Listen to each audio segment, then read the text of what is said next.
How to set Spotify song as caller tune. Hello guys, this is Atticus and welcome back to another tutorial video.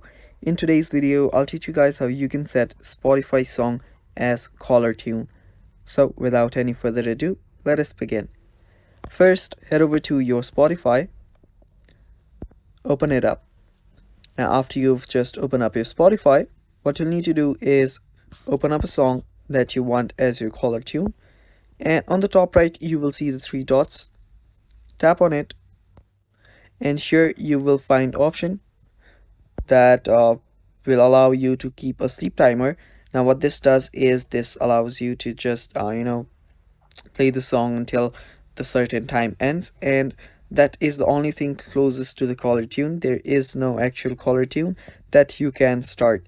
All you need to do is download the song using premium of Spotify. You'll need a premium for that. Download the song and then set it to a caller tune. Without the premium, you won't be able to use the Spotify song as a caller tune. And that is all for this video, guys. Thanks for watching.